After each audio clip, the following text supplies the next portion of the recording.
Welcome back, Turners. I'm going to do a short video today on the Reed Gray inspired bowl depth gauge that I showed you guys probably a year or so back. I did a little video on that little tool that I put together based on some principles that I learned from Reed Gray and watching some of his videos. And if you don't know who Reed Gray is, check him out. Do a quick search for him on YouTube and see some of the awesome bowl work that he does. Anyway, I also did a subsequent video where I adapted that bowl gauge to do natural edge work and on bowls and vessels. The basic components are really simple. It's basically some pieces. I'm going to show it to you again in detail here, but I've been getting some questions about how to use this. So I just wanted to cover that today, just so you guys can see how I use it and how it helps me make sure that I don't cut through the bottom of a bowl when I'm turning it. So let's take a look at these pieces and how I use them. Alright, Turners, well, there's just a few simple components to this. There's a cross piece. It's a little unusual in that there's more than one piece here. You'll see other turners use something like this, and even a dowel has a depth gauge. So that part's not unusual, but just this configuration is a little different. And then there's this other piece, and this is what really makes this system, if you will, a little different from other depth gauges. This is just laminated out of some plywood. This is a dowel. I believe it was 5/8 that I've basically sanded down to fit inside this piece of 1/2 inch PVC. Also, I've got I forget what these are called. Hose clamp, I'm sorry. I've got a hose clamp on here. I picked up a set of these from Harbor Freight, and there's basically a slot that I've cut in here on the bandsaw so that I can, when I can put this on the dowel, I can tighten it and it'll lock down and not move. Okay, that's important. You want that to be able to lock onto the dowel and not move, but it needs to be movable so that you can set it up for different depths of bowls. Okay, so these are really the two basic pieces we're going to use. So let me show you how this works in principle on a bowl. Alright, Turners, here we are at my little Excelsior lathe.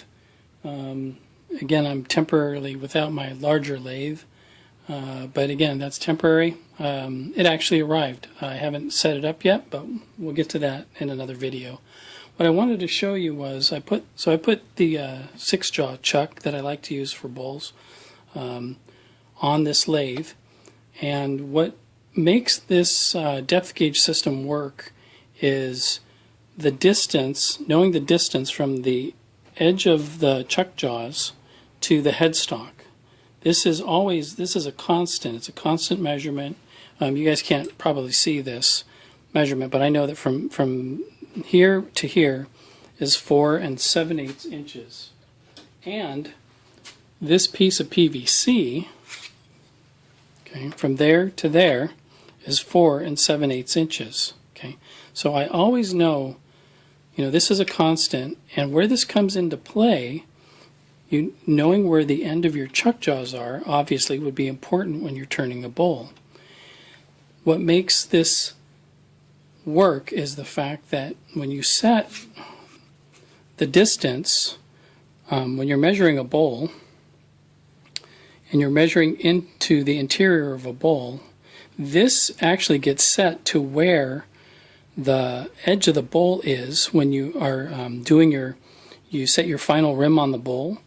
Before you start your hollowing, you will set this to wherever that bowl is. Now let me get a bowl mounted up and show you what I'm talking about. Okay, I've got a bowl mounted up loosely on the jaws. I mean, it's there, it's solid. Okay, now if I'm going to measure this and get this set up, let's say I still needed to hollow this out. Okay, I want this set up so that the end of this PVC is flush with the rim of the bowl, the finished rim, okay? And this is up against a constant part of my headstock that I know is always a constant distance. I didn't use this part here because this has a slope to it. So if I measured higher or lower, then that's going to change, okay? But here I know that this is straight up and down, so I can always rely on that being in the same place, okay? So once I get that set, I tighten this up nice and snug because I do not want that to move, okay? And then as you hollow the bowl, okay, here's that cross piece, okay? This piece actually will sit below the level of the rim edge, okay? So as you place this into the bowl, okay, this represents essentially the top of your blank as you start the hollowing process. So you won't be able to put this in right away until there's some hollowing here, right? But as you put this in here and you set the dowel into here, okay, you'll see by the distance between the edge of the PVC and the cross piece how much thickness is in the bottom of this bowl, okay? Right there is probably about 3/8 thickness in the bottom of the bowl. This was still a green bowl when I turned it, and I wanted to leave some weight in the bottom of it, okay? So this is is showing exactly the distance between the bottom of the bowl on the interior and the top edge of the jaws. So again, if this bowl were a bigger bowl, okay, if it were a bowl that came up to here, then you would make sure that you adjusted the PVC outward like this, okay, that's a higher bowl. And then again, you know, if the bowl were out here and you were measuring it, okay, then it would tell you how deep you were into the hollowing process. Okay, so that's essentially how to use this kind of a system. The key again is to make sure that this PVC piece matches the distance to the edge of the chuck jaws, okay? And then when you're doing your hollowing, make sure that you set this edge of the PVC to the edge of the bowl. And it'll work for you perfectly every time. But again, make sure you fasten that down so it doesn't move, okay? Because the last thing you want is to be working on this, okay? And let's say that this gets bumped, okay? Let's say it gets bumped out a little bit, okay? You can see now I've got a little bit of extra PVC sticking out there. Well, I'm going to get a false reading now. Okay, when I put this on here and I go into the bottom, okay, oh look, I've got more wood in the bottom. I can keep hollowing. No, that's not true because I got a false reading to begin with, okay? So this is also important. Let's say that I had started the hollowing process, and let's say I got a catch or something on the edge.